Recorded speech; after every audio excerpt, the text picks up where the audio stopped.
Jake Martinez wiped the sweat from his forehead as he dragged another piece of junk across the dusty yard. The Nevada sun beat down on Henderson's salvage like a hammer, and Jake was beginning to regret taking this weekend shift. He needed the money, though. Community college didn't pay for itself, and his part-time job at the salvage yard was all that kept him afloat. Old man Henderson sat in his usual spot under the rusty awning, drinking something that probably wasn't just iced tea. He watched Jake work with the amused expression of someone who had seen it all and found most of it funny. "Hey, kid. Check out the back corner near the fence," Henderson called out. "There's some government surplus stuff buried under those tarps. Been sitting there since before you were born. Might find something interesting." Jake doubted it, but he needed a break from hauling scrap metal anyway. He walked to the far corner of the yard, where 3 decades of accumulated junk created small mountains of rust and memories. The tarps Henderson mentioned were sun-bleached and falling apart. He pulled the first tarp aside and coughed as dust filled the air. Underneath sat the usual suspects: old filing cabinets, broken electronics, and what looked like parts from a satellite dish. Then Jake saw it. Half buried under everything else was a smooth, metallic pod about the size of a small car. It didn't look like anything else in the yard. No rust. No dirt really sticking to it. The surface was a dark gray that seemed to shift colors slightly as Jake moved around it. "What is this thing?" Jake called out to Henderson. The old man shuffled over, squinting at the pod. "Oh yeah, that old thing. Got it at a government auction back in 76 or 77. They said it was space junk, some kind of experimental satellite that never made it to orbit. Been trying to sell it for years, but nobody wants it. Strange thing never gets dirty. You notice that?" Jake touched the surface. It was cool and perfectly smooth, like polished glass, but clearly metal. The moment his hand made contact, something hummed deep inside the pod. Lines of blue light traced across the surface, forming patterns that looked almost like circuit boards. Henderson jumped back. "Well, that's new. Thing never did that before." A panel slid open on the side of the pod, revealing what looked like a keyboard made of light. Text appeared in the air above it. Glowing green letters that formed words Jake could actually read. "Biometric scan complete. New operator detected. Welcome aboard, Captain. Please state your designation." Gloops, Jake's mouth fell open. He looked at Henderson, who seemed equally shocked. "Is this some kind of joke?" Jake asked. "If it is, it's not mine," Henderson said. "That thing has been dead metal for 50 years. Jake looked back at the floating text. His curiosity got the better of his common sense. Jake Martinez?" The lights pulsed brighter. "Designation accepted. Captain Jake Martinez. Welcome to Reconnaissance Vessel 773 of the Terran Colonial Fleet. I am the Automated Navigation and Combat Executive. You may call me Nancy if you prefer something less formal." "Nancy?" Jake repeated. "This is insane." "Henderson. What kind of satellite talks?" Henderson backed up another step. "The kind that isn't a satellite, apparently." The voice from the pod continued, pleasant and almost cheerful. "I detect significant confusion. This is normal for first contact with dormant command personnel. Would you like a full briefing on my capabilities and mission parameters?" Jake felt like he was losing his mind. "This is a prank. Right? Someone set this up? I assure you this is not a prank, Captain. I am a fully functional interstellar reconnaissance and combat vessel. I have been in emergency hibernation mode since my crash landing on this planet approximately 347 years ago. My distress beacon was damaged in the crash, preventing recovery by fleet assets. 300 years?" Jake laughed. "Okay. This is definitely a joke. A really elaborate one. Time. Cromming. Your skepticism is noted and understandable," Nancy said. "Would a demonstration help? I have enough power reserves to achieve low orbit." The flight would take approximately 14 minutes. Henderson grabbed Jake's arm. Kid, maybe we should call someone. The government, or the Air Force, or somebody. Jake stared at the pod. Part of him wanted to run, but another part, the part that had always loved science fiction and dreamed of something more than salvage yards and student loans, wanted to know if this was real. How much do you want for it? Jake asked Henderson. The old man blinked. What? This thing. How much? Henderson looked at the pod, then at Jake, then back at the pod. You're serious? Kid, if that thing is real, it's worth millions. Billions, maybe. But you don't know if it's real, Jake pointed out. And you said you've been trying to sell it for years. Name a price. Henderson thought about it. Jake could see the wheels turning. The old man wanted the thing gone. That was clear. But he also didn't want to look stupid if it turned out to be valuable. $200, Henderson finally said. And you take it today. If the government comes asking, you bought it fair and square. I've got the auction papers somewhere to prove it's mine to sell. Jake had exactly $230 in his checking account. It was his food money for the next 2 weeks. He should have said no, should have walked away, should have done anything except what he did next. Deal. 20 minutes later, Jake had a handwritten receipt and Henderson had $200 in cash. The old man disappeared into his office, probably to find something stronger than iced tea. Jake stood alone in the yard with the pod. So, Nancy, he said, feeling ridiculous for talking to a machine. You said something about a demonstration? Affirmative, Captain. Please stand back. I will need to expand to flight configuration. Wait, expand? What do you mean expand? The pod answered by splitting open like a flower. Panels unfolded from panels. Sections that Jake hadn't even known were there slid out and locked into place. In less than 30 seconds, the pod had transformed into a sleek spacecraft about 30 feet long. It looked like something from a movie. All smooth curves and blue running lights. A door opened in the side, revealing a small cockpit with 2 seats and more glowing displays. Henderson came running out of his office, took one look at the spacecraft now sitting in his yard, and sat down hard on the ground. Oh my God, the old man whispered.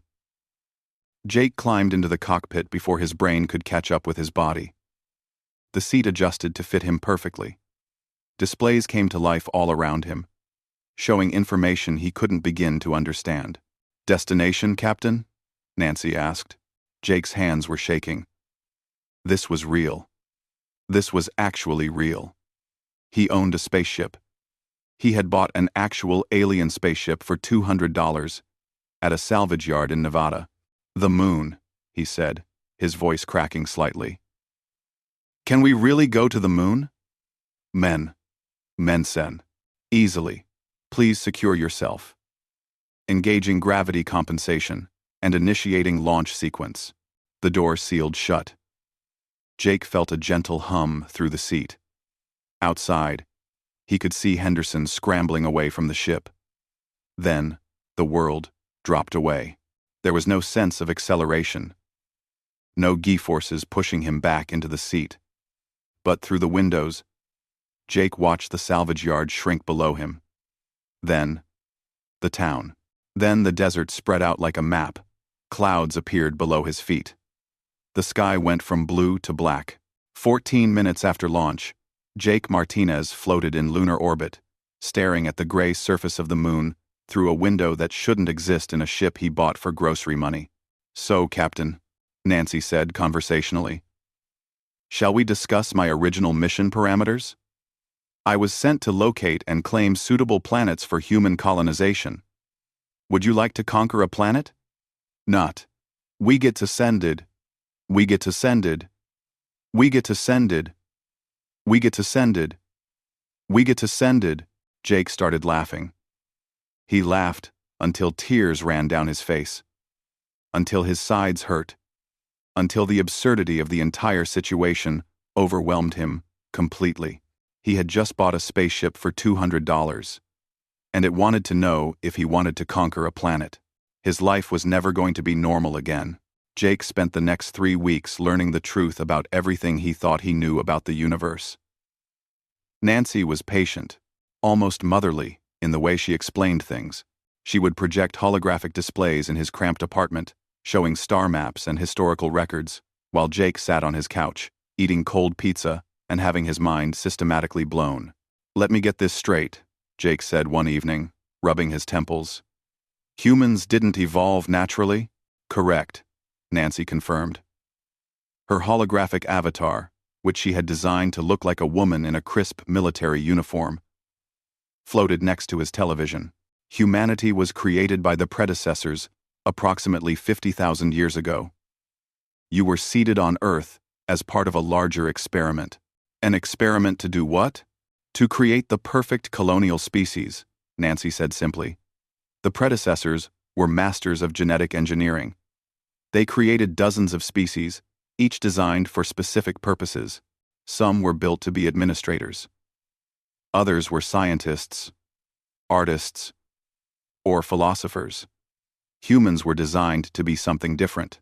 Jake felt a chill run down his spine. Different how? Nancy pulled up a display showing a human genetic map next to several alien ones. Humans have enhanced pattern recognition for tactical thinking. Your aggression responses are elevated compared to other species. You have unusual tolerance for physical discomfort and environmental stress. You breed quickly, adapt rapidly, and form strong tribal bonds. You were designed to be soldiers and settlers. The perfect species for claiming and holding territory. That's insane, Jake said. You're saying we're genetically engineered weapons? Weapons is a strong word. Think of it more as purpose-built tools. The predecessors were expanding across the galaxy. They needed a species that could take and hold planets against any opposition. So they built one. Jake stood up and paced his small apartment.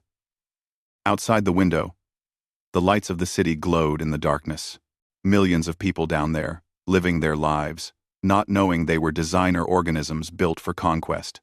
What happened to these predecessors? Jake asked. They collapsed about 12,000 years ago. The exact cause is unclear from my records. Civil war, perhaps? Or economic failure? Or something else entirely? Their civilization fell apart over the course of a few centuries. All their client species were left to fend for themselves. And Earth? Nancy's expression grew somber. Earth was supposed to receive an activation package around the year 1950. The package would have included FTL technology, weapons systems, colonial protocols, and full integration into what remained of the predecessor network. It never arrived. The ship carrying it was destroyed by pirates in transit. I was part of that mission. When our mother vessel was destroyed, I crashed here. My distress beacon was damaged, and nobody came looking. Jake sat back down. So humanity has been sitting here, isolated, for thousands of years, and nobody in the galaxy knows we exist? Oh, they know you exist, Nancy corrected. Current galactic law requires pre-FTL civilizations to be left alone until they develop interstellar capability independently. The major powers have been monitoring Earth for centuries. They're just not allowed to make contact. 2. Who are the major powers? Nancy brought up a new display showing a complex political map. The galaxy is currently dominated by the Harmonious Collective, a coalition of 43 species dedicated to peaceful coexistence and diplomatic resolution of conflicts. They formed in the power vacuum after the predecessors fell. They sound nice, Jake said cautiously. They are nice, Nancy agreed. Almost aggressively nice. Most collective species evolved in low competition environments, or were uplifted by the predecessors with conflict-averse traits.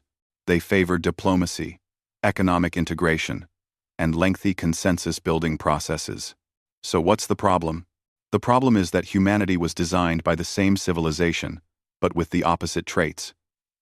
You're competitive, aggressive, and quick to action. The collective has files on humanity, warnings from the predecessor's final broadcasts before the collapse. Most species assume the Earth experiment failed because You never developed FTL travel. Jake felt his stomach twist. What kind of warnings? Nancy hesitated, which was strange for an AI. The predecessors called humans the Terran contingency. If humanity ever reached the stars, other species were advised to monitor them carefully. There were concerns about what might happen if a designed warrior species entered a galaxy full of peaceful civilizations. Great, Jake muttered. So we're galactic boogeyman. You're an unknown factor, Nancy corrected. And that makes people nervous. The sound of a key in the lock made both of them jump. Jake's roommate, Pete Walker, pushed through the door, carrying grocery bags. He stopped dead when he saw Nancy's hologram floating in the living room. Okay, Pete said slowly. I'm going to need an explanation for the glowing military lady in our apartment. Jake had been dreading this conversation. Pete, remember that weird pod I bought at the salvage yard? The thing you said was probably a busted satellite? Yeah, it's not a satellite. It's an alien spaceship. And this is Nancy, the ship's AI. Also, we went to the moon 3 weeks ago, and I've been learning about galactic politics. Pete set down the groceries very carefully. You've been acting weird lately. I thought it was stress from school. I can provide verification, Nancy offered. Would you like to see the ship, Mr. Walker? 20 minutes later, Pete was sitting in Nancy's cockpit, staring at Earth from low orbit. His face had gone through several colors, finally settling on pale green. This is real, Pete said quietly. This is actually real. Very real, Nancy confirmed. Captain Martinez has been adapting well to the information. I calculate you will also adapt, given time. Your academic records show significant aptitude in engineering. You could be quite useful. Useful for what? Pete asked. Jake took a deep breath. Nancy wants to resume her original mission, claiming planets for human colonization.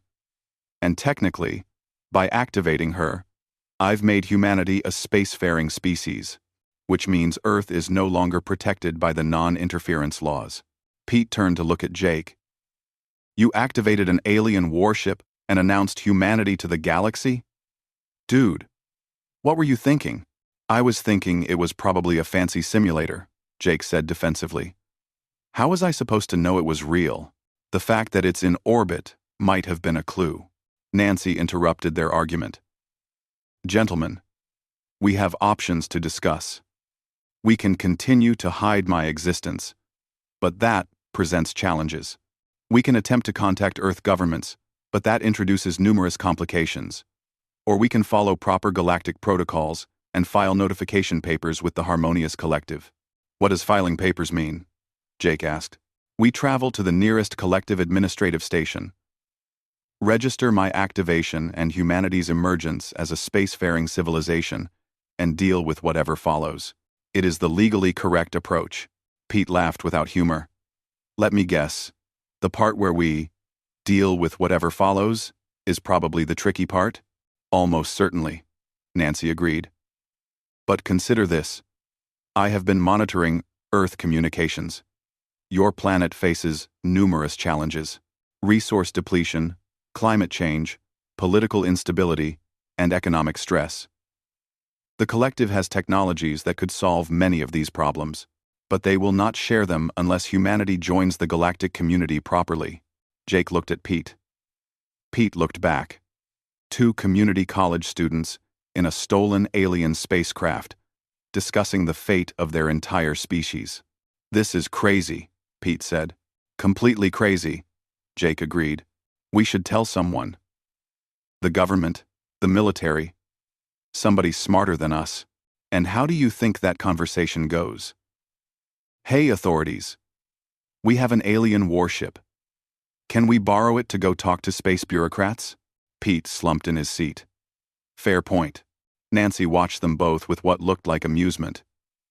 For what it's worth, I calculate that you two are exactly the kind of humans who should be making this decision. You're young enough to adapt, smart enough to learn, and cautious enough not to do anything too stupid. That's not reassuring, Pete said. It wasn't meant to be. It was meant to be accurate. Nancy brought up a star chart. The nearest collective administrative station is in the Kepler 442 system. The journey would take approximately 3 days. We have sufficient supplies and fuel. I can begin plotting a course whenever you're ready. Jake stared at the star chart. 3 days to another star system. 3 days to meet actual aliens. 3 days to potentially change everything for Earth. What if they don't like us? Jake asked quietly. What if they take one look at humanity and decide we're too dangerous? Then we deal with that when it happens, Nancy said. But hiding accomplishes nothing. Eventually, someone on Earth will develop FTL travel. Better to make contact now, on your terms, than to wait for someone else to force the issue. Pete pulled out his phone, then laughed at himself. No signal in orbit. I was going to text my mom that I'd be gone for a few days. You're seriously considering this? Jake asked. We're already in orbit, Pete pointed out. And somebody needs to keep you from accidentally starting an interstellar war. Plus, I really want to see what alien technology looks like up close. This is the chance of a lifetime, Jake. Maybe the chance of a millennium. Jake looked out at Earth below them. Somewhere down there, billions of people were going about their lives. They had no idea that 2 college students in a salvage yard spaceship were about to announce humanity to the galaxy. All right, Jake said. Nancy, plot a course to Kepler 442. But we're going to be careful about this. No weapons hot. No aggressive moves. We're there to talk, not fight. Understood, Captain. Initiating FTL calculations. We depart in 1 hour. As Nancy prepared for the jump to faster-than-light travel, Jake and Pete sat in silence, watching their planet slowly turn below them. Neither of them had any idea what they were about to walk into, but they were going anyway. The jump to FTL was nothing like Jake had imagined. He had expected some kind of dramatic acceleration, maybe a tunnel of light, or a feeling of moving impossibly fast. Instead, Nancy simply announced they were jumping. Reality twisted sideways for a moment, and suddenly the stars looked different. That's it? Pete asked, sounding disappointed. No light-speed special effects? FTL travel occurs in a separate dimensional layer, Nancy explained. You're not actually seeing the journey. What you're seeing is my projection of where we would be if we were traveling through normal space. It's easier on human psychology. Jake stared at the starfield displayed on the windows. So, we're not really here?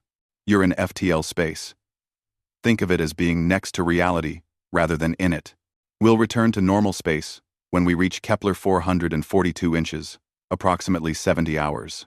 70 hours gave them a lot of time to think. Nancy used those hours to educate them about the galaxy they were about to enter. She showed them videos from her database, recordings from before the predecessor collapse. They watched alien cities rise and fall, saw species they couldn't pronounce, interact in ways they barely understood. Most collective species are peaceful by design or evolution, Nancy explained during one lesson. Take the Vex, for example. They communicate through color-changing skin patterns. Their homeworld had almost no predators. Conflict was so rare that they barely have a word for war in their language. Sounds nice, Jake said. It is nice. But it also means they don't understand violence the way humans do. When the collective encounters pirates or criminals, they try to rehabilitate them through therapy and economic integration. It works, mostly, but it's a slow process. Pete was examining a holographic display of collective technology. Their engineering is weird. Everything is modular and standardized, like they're building with cosmic Legos. The collective favors cooperation over competition, Nancy said. Standardized technology means any species can work with any other species. It reduces conflict and makes trade easier. But it also means innovation happens slowly. Committees have to approve every change. And human technology? Jake asked. Human technology is a mess, Nancy said, almost fondly. You have 17 different operating systems, 40 kinds of electrical outlets, and every country uses different measurement systems. But you also innovate constantly because everyone is competing. You make progress faster because you're not waiting for consensus. The second day in FTL, Nancy began teaching them about galactic law and diplomatic protocols.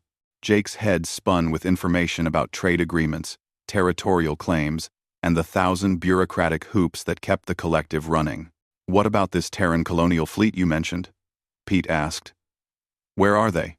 Nancy's expression grew sad. "Gone. The fleet was destroyed in the predecessor collapse. As far as I know, I'm the last surviving vessel. There were 3 other scout ships sent to Earth, but I don't know if they survived. They could be buried somewhere, waiting for someone to find them." Jake thought about that. 3 more ships, like Nancy, possibly hidden somewhere on Earth. He wondered what would happen if someone less careful found them. On the third day, Nancy announced they were approaching Kepler 442. Prepare for emergence from FTL. This part might feel strange. Reality twisted the other direction, and suddenly, they were looking at a system full of light and motion. A massive space station dominated the view, a wheel of metal and glass that must have been 50 miles across. Smaller ships moved around it like bees around a hive. "Welcome to Prosperity Ring," Nancy said. "This is a mid-level trading station, serving 17 local systems. Population approximately 400,000. Try not to stare at the aliens." "Yeah, that's going to be hard," Pete muttered. Nancy opened a communication channel. Jake heard sounds that weren't quite words, musical tones and clicking noises. Nancy responded in kind, her voice changing in ways that shouldn't have been possible. "I've announced our approach," Nancy said. "We're cleared for docking at Hub 14. They seem confused about my registry. I don't think they've seen a predecessor vessel in a very long time." The station grew larger as they approached. Jake could see windows and docking bays, ships of designs he couldn't begin to understand. Some looked like they were grown, rather than built. Others seemed to be made of crystal or light. Nancy guided them into a docking bay. The moment they sealed to the station, alarms started going off. "That's not good," Pete said. "Remain calm," Nancy advised. "I'm reading elevated stress signals from station security. My registry is causing concern. We should expect an immediate visit from authorities." She wasn't wrong. Within minutes, 6 figures in what looked like environmental suits appeared at the airlock. Nancy opened the door, and Jake got his first real look at alien life. The leader looked like a starfish made of purple crystal. It moved on 5 legs, or arms, or whatever they were. The others in the group were different species. One seemed to be made entirely of gas held together in a transparent suit. Another looked almost human, but with skin that shifted between blue and green. The crystal starfish made sounds like wind chimes. Nancy translated. "Trade Administrator Quillix welcomes you to Prosperity Ring and respectfully requests immediate clarification of your vessel's origins and registration." Jake stepped forward, trying not to shake. "I'm Captain Jake Martinez of Earth. This is Pete Walker, my engineer. Our ship is a predecessor reconnaissance vessel that was lost on Earth 300 years ago. I recently activated it." Quote, Quillix's crystals turned a darker purple. The translation came through as shock and alarm. "Earth? The Terran isolation zone?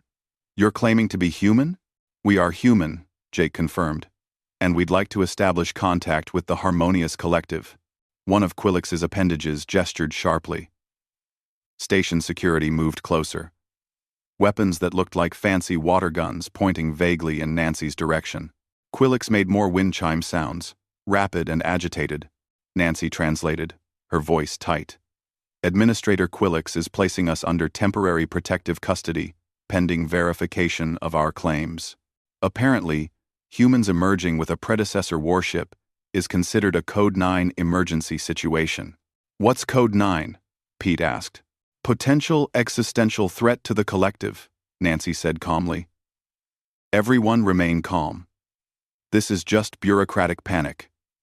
Probably. They were escorted to what Quillix called a diplomatic holding facility.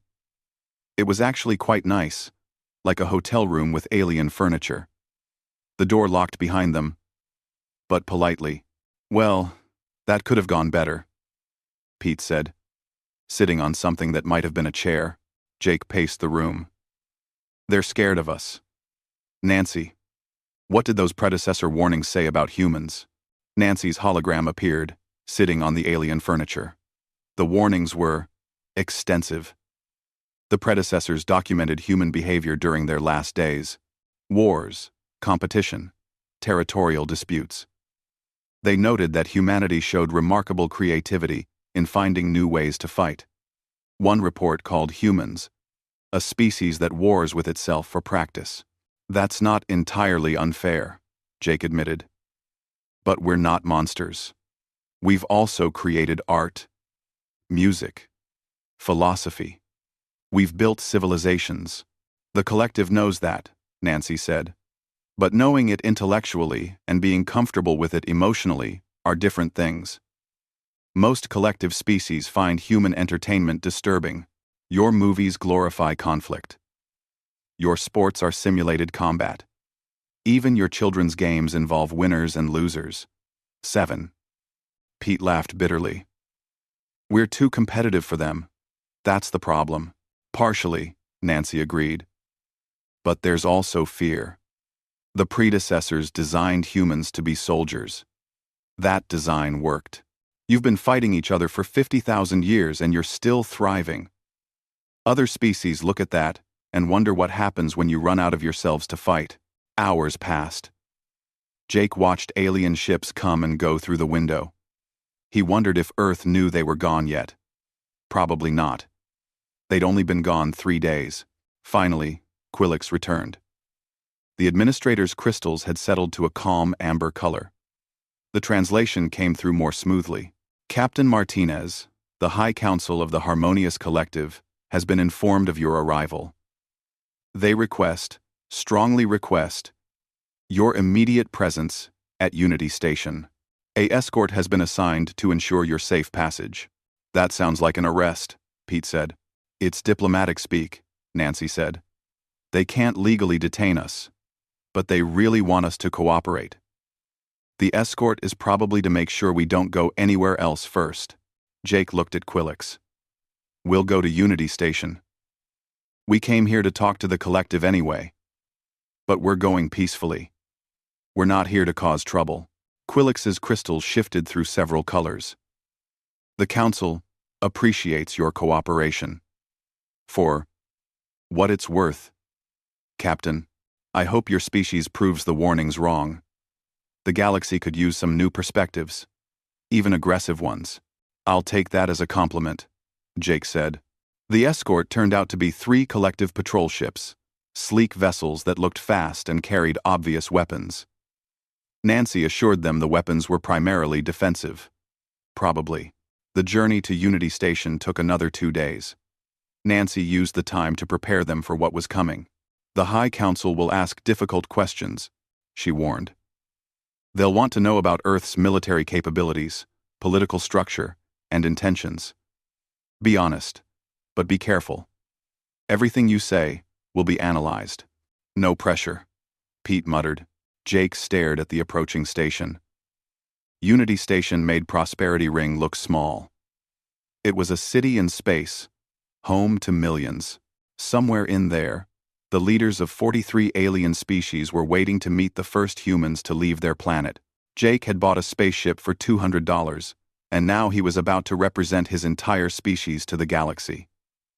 He wondered if it was too late to ask for a refund. Nancy seemed to read his thoughts. You'll do fine, Captain. You're human. Humans are good at adapting to impossible situations. It's literally what you were designed for. That's either comforting or terrifying, Jake said. It can be both, Nancy replied.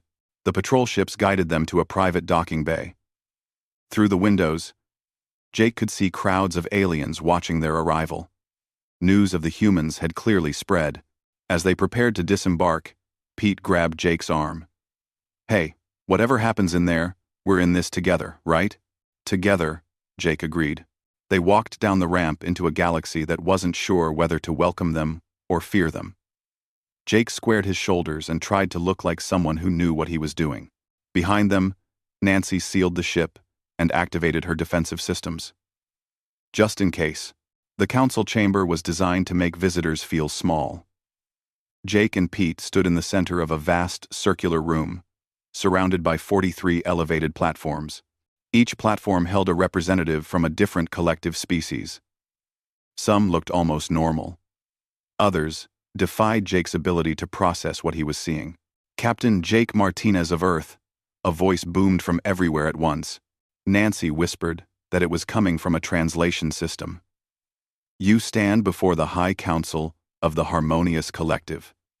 Your emergence has created significant concern among our member species. Jake cleared his throat.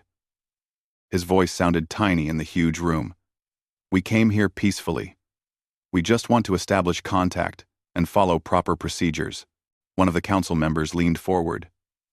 It looked like a collection of floating geometric shapes that somehow held together. The translation came through dry and academic. The predecessors left extensive documentation about humanity. Your species shows extraordinary levels of aggression, competition, and territorial behavior. Your planet has been in a state of continuous warfare for its entire recorded history. Why should we believe your intentions are peaceful? Pete stepped forward before Jake could answer. Because we're here, talking, instead of attacking. We have a predecessor warship. If we wanted to cause trouble, we wouldn't have announced ourselves first. A different council member spoke. This one looked like a tree made of silver wire. The predecessor vessel in your possession was designed for reconnaissance and combat. Its weapons systems could destroy this station.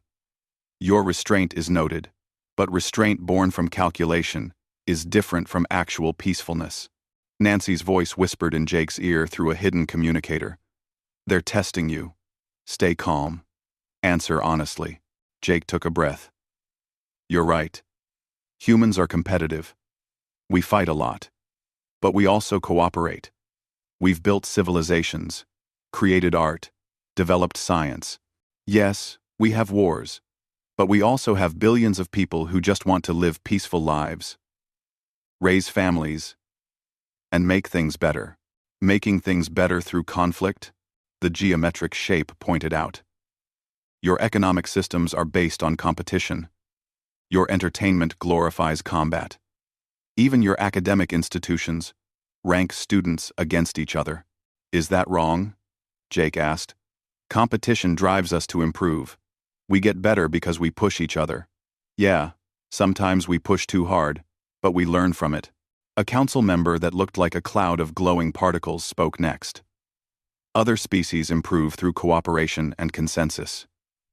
You improve through conflict and victory. These are fundamentally different approaches to existence. Different doesn't mean wrong, Pete argued. Maybe the galaxy needs both approaches. Cooperation is great, but sometimes problems need quick action, not endless committee meetings. The chamber went silent. Jake could feel the weight of dozens of alien eyes, or eye equivalents, studying them. Finally, Quillix spoke. The Crystal Administrator had been sitting quietly in one of the observer sections. If I may address the Council, I have spent time with these humans. Yes, they are aggressive by our standards. Yes, their thought patterns favor conflict resolution over diplomatic resolution. But they also showed immediate willingness to follow our laws, accept our jurisdiction, and work within our systems. Many aggressive species we have encountered showed no such flexibility. The tree made of silver wire rustled.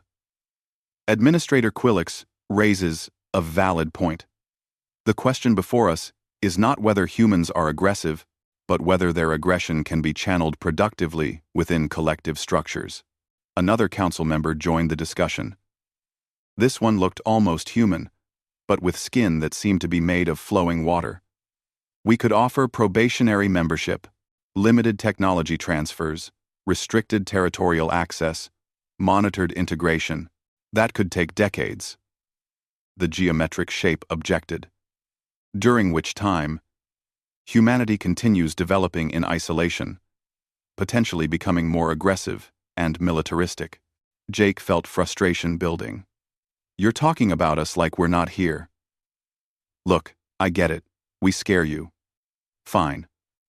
But we're not going away. We've activated FTL technology. Other people on Earth will figure it out eventually. You can either work with us now, or wait until someone less diplomatic makes contact. Is that a threat? The Silver Tree asked. It's a fact, Jake said. I'm a college student who bought a spaceship at a salvage yard. If I can do that, someone else will too. Nancy told me there are at least 3 other predecessor ships somewhere on Earth. What happens when a government finds one, or a corporation, or someone who actually wants to conquer planets? The council chamber erupted in overlapping translations. Nancy whispered quick summaries. The council was divided. Some wanted to reject Earth entirely, seal the planet behind some kind of quarantine field. Others wanted immediate integration. Most wanted something in between, but couldn't agree on what. Finally, the voice that had first addressed them spoke again. We will take a brief recess to confer. Captain Martinez, Engineer Walker, you will wait in the antechamber.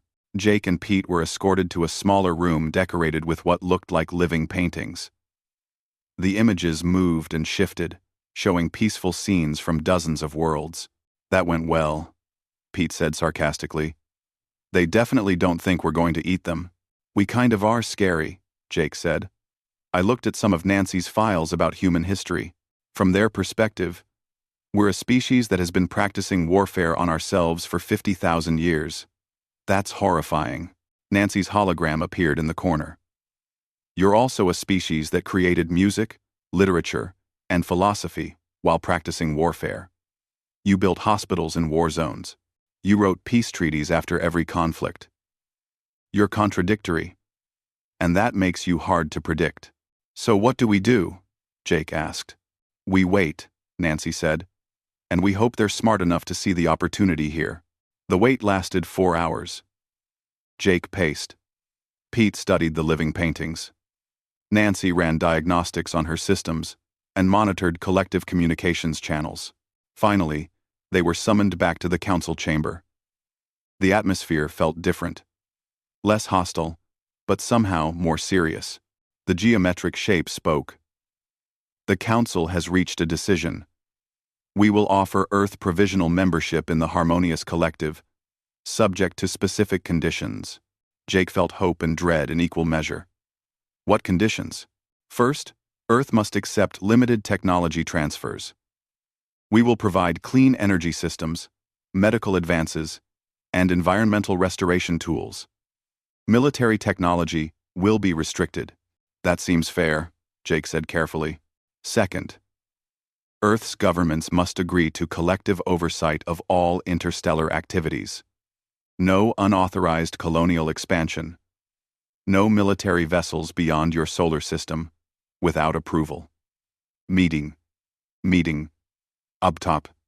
Meeting. A body. Meeting. Meeting. Pete frowned. How do we enforce that? We can't speak for Earth's governments. Which brings us to the third condition, the Silver Tree said. You, Captain Martinez, will serve as Earth's initial representative. You will be granted one colonial claim to prove humanity can coexist peacefully with other species. Jake felt the floor drop out from under him.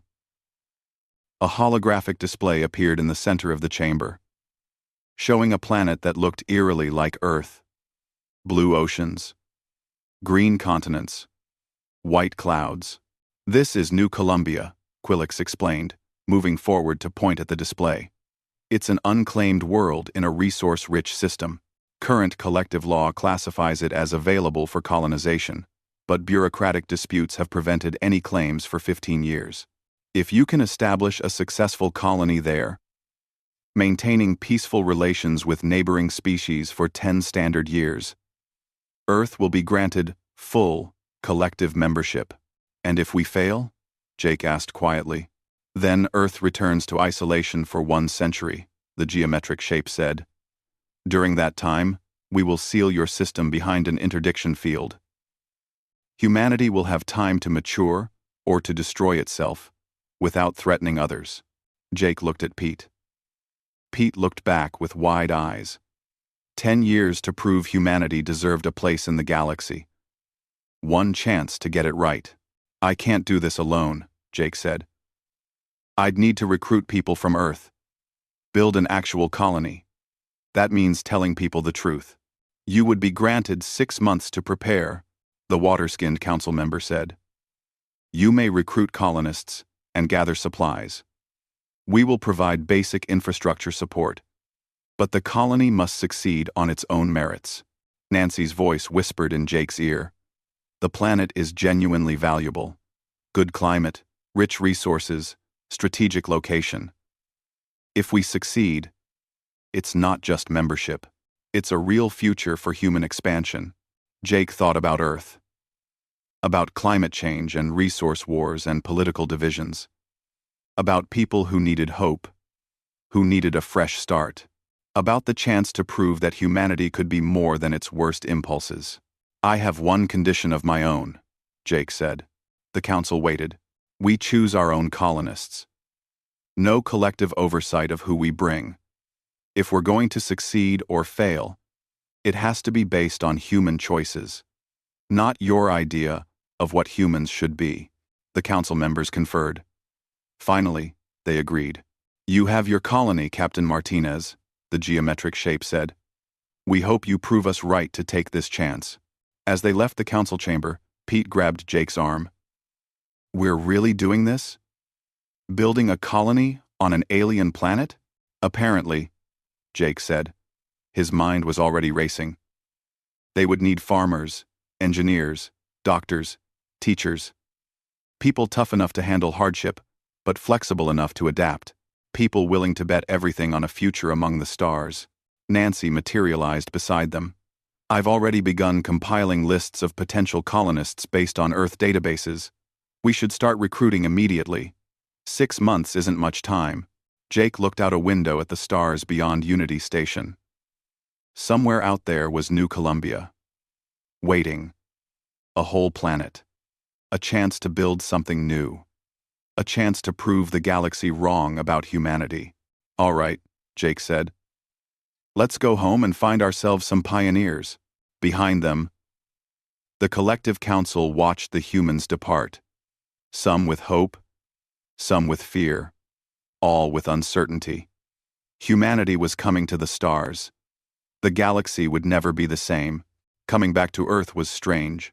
Jake stood in his cramped apartment, looking at his dirty laundry and unpaid bills, trying to reconcile this mundane reality with the fact that he had just promised to establish a colony on an alien planet.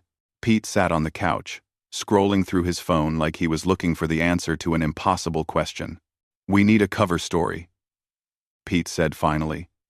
We can't just announce that aliens exist. People will panic.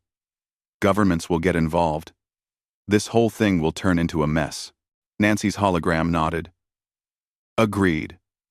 I suggest we frame this as a private space venture. Claim you have anonymous investors funding a colony ship project. Also, recruit people who are already willing to take risks. Jake thought about it. Like a startup, but for space colonization? Exactly, Nancy said. Earth has plenty of people frustrated with how things are going. Farmers losing their land to corporate agriculture. Scientists losing funding. Teachers burned out from overcrowded classrooms. People looking for a fresh start. Over the next week, Jake and Pete built a website. They kept it simple and vague. Seeking pioneers for off-world colonization project. Long-term commitment required. Must be willing to relocate permanently. Skills in agriculture, engineering, medicine, education, and construction preferred. They expected maybe a dozen responses. They got thousands. Jake spent 12 hours a day reading applications. A farmer from Iowa whose family had lost their farm to debt. A doctor from Chicago, tired of insurance companies dictating patient care. A teacher from California who wanted to build a school where students actually mattered. A construction worker from Texas who had built houses all over the world and wanted to build something that would last. These people are serious, Pete said, reading through another batch. They're ready to leave Earth behind. Can you blame them? Jake asked. Look at the news. Climate disasters, political fighting, economic stress. A lot of people feel like there's no future here. We're offering them hope. The interviews were the hard part. Jake met with hundreds of applicants. Knowing he could only take 60, Nancy had calculated that was the maximum their transport ships could carry safely, and the minimum needed for a viable colony. He met with Greg Barnes, a 40-year-old farmer with calloused hands and a quiet way of speaking. I grew up on my family's farm, Greg said. Worked it for 20 years. Bank took it last year. I don't want charity. I want to build something real again. He met with Dr. Kate Morrison, a surgeon who looked too young to be as experienced as her resume claimed. I joined medicine to help people, she said. But the system makes that harder every year. If you're really offering a chance to practice medicine the right way, I'm in. He met with Ben Foster, a high school physics teacher with graying hair and kind eyes. I've been teaching for 15 years, Ben said. Every year the classes get bigger, the funding gets smaller, and the students get more discouraged. If there's a place where education actually matters, I want to be part of it. Each interview ended the same way. Jake would look at the person across from him and say, I need to tell you the truth. This isn't just a space colony. It's a colony on an alien planet, and Earth's future membership in a galactic community depends on us succeeding. Some people walked away. Most stayed. The ones who stayed had a look in their eyes that Jake recognized. They were people who had nothing to lose and everything to prove. By the end of the 4th week, Jake had his 60 colonists. Farmers, doctors, engineers, teachers, and even a chef named Lisa Green, who insisted that any colony worth building needed good food. They ranged from 22 to 58 years old. They came from 15 different countries. They were humanity's best hope. The collective sent an observer, a Vex named Danny, who communicated through color-changing skin patterns. Nancy translated. Danny seemed less scared than curious. He followed Jake around, constantly asking questions about human behavior. Why do humans sing while working? Danny asked one day, his skin flickering. Confused yellow patterns. Jake watched Lisa teaching other colonists a song while they packed supplies. Danny's colors shifted to thoughtful purple. Interesting. Vex work in silence. Too much noise disrupts concentration. Different species, different methods, Jake said. That's kind of the point of all this. No. Meanwhile, Pete was working miracles with the technology. Using the fabrication modules Nancy had purchased at Prosperity Ring, they built 6 additional transport vessels in a hidden facility in Utah. The ships were smaller than Nancy but functional, with basic life support and cargo capacity. I still can't believe this technology exists, Pete said. One step at a time, Jake said. First, we prove we can build a peaceful colony. Then we worry about changing Earth. The 6 months passed faster than Jake thought possible. Before he knew it, they were standing in the Utah desert. 60 colonists and their supplies loaded into 7 ships.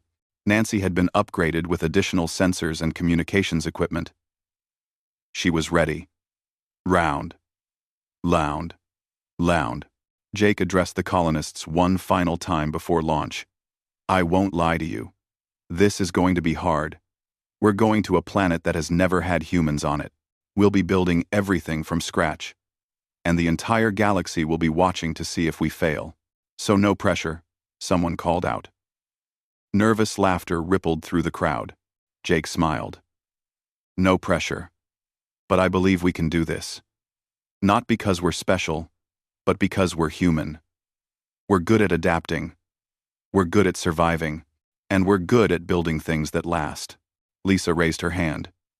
Question. Will there be coffee on this new planet? We're bringing seeds, Jake assured her. Give us a year, and we'll have coffee. More laughter, less nervous this time. Launch day was clear and perfect. 7 ships rose from the Utah desert, climbing toward orbit while Danny transmitted verification codes to the collective monitoring stations. Earth's governments noticed, of course. But by the time they mobilized to investigate, the ships were already jumping to FTL. The journey to New Columbia took 2 weeks. Jake used the time to organize work crews, review colonial procedures, and try not to panic about the enormous responsibility he had taken on. Pete kept the ships running. Danny observed everything and filed detailed reports with the collective. When they finally arrived at New Columbia, Jake stood at Nancy's window and stared at their new home. The planet was beautiful. Like Earth, but somehow cleaner, untouched. Blue oceans covered 60% of the surface. 3 continents sprawled across the remainder, covered in what looked like forests and grasslands. Preliminary scans complete, Nancy reported.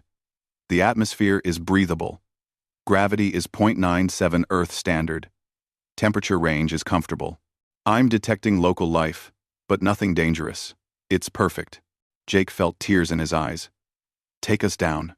Nancy selected a landing site in a wide valley near a river system. The climate was temperate, the soil rich, and the location offered room to expand. One by one, the 7 ships descended, setting down in a rough circle. As the colonists disembarked, Jake watched them take their first steps on an alien world. Greg immediately bent down to examine the soil, running it through his fingers. Kate was scanning the local plant life with handheld sensors. Ben was already sketching town layouts. Lisa was setting up a temporary kitchen. Danny stood beside Jake, his colors shifting through patterns. Jake was learning to read. Impressed, hopeful, curious. Your people move fast, Danny observed. We don't know any other way, Jake said. Nancy's hologram appeared. Captain, the collective monitoring station is requesting an update. Jake looked at his colonists, already working, already building. Tell them we've landed safely and operations are beginning. Anything else? Jake thought about the question Nancy had asked him months ago in the salvage yard. Do you want to conquer a planet? He finally had an answer. Tell them we're not here to conquer. We're here to build. Tell them that New Columbia is going to be a place where humans prove what we're really capable of when we're working towards something instead of fighting over it. Nancy smiled. The first sunset on New Columbia painted the sky in shades of orange and purple that Earth had never quite managed. Jake stood with Pete, watching their colony take shape. Temporary shelters were going up. Power generators were humming. Someone had started a fire and people were gathering around it, talking and laughing. We actually did it, Pete said quietly. We started it, Jake corrected. Now we have 10 years to finish it. Above them, in orbit, collective monitoring stations watched and recorded. Across the galaxy, 43 species debated whether humans would succeed or fail. On Earth, governments scrambled to understand what had happened, while ordinary people looked up at the stars and wondered if, maybe, just maybe, humanity had a future out there. But in the valley on New Columbia, Jake wasn't thinking about any of that. He was thinking about tomorrow's work schedule, about where to plant the first crops, about how to organize schools and clinics, about building something that would last. Lisa walked over with 2 cups of coffee, somehow brewed, despite being on an alien planet for less than 4 hours. Here. Figured you'd need this. Jake accepted gratefully. How did you already make coffee? I'm resourceful, Lisa said. It's a human thing. Jake laughed and raised his cup. To New Columbia. To humanity, Pete added. To proving them wrong, Lisa finished. They drank coffee under alien stars, while behind them, 60 colonists built the foundation of humanity's future. It would be hard. It would be challenging. There would be setbacks and struggles and moments of doubt, but they were human. They were designed to adapt, to survive, to build. And for the first time in 50,000 years, they had a chance to prove they could be more than weapons. They could be creators. Jake thought about the $200 he had spent on a spaceship, back when his biggest worry was paying for community college. That money had bought him this moment, this chance, this impossible future. Best $200 he had ever spent. New Columbia's first night settled over the valley. Inside the temporary shelters, exhausted colonists fell asleep quickly, dreaming of the work ahead. Outside, Nancy kept watch, her sensors scanning for threats that never came. The galaxy was watching, humanity was building, and somewhere in a salvage yard on Earth, Old Man Henderson was telling anyone who would listen about the kid who bought a spaceship and changed everything. The story was just beginning.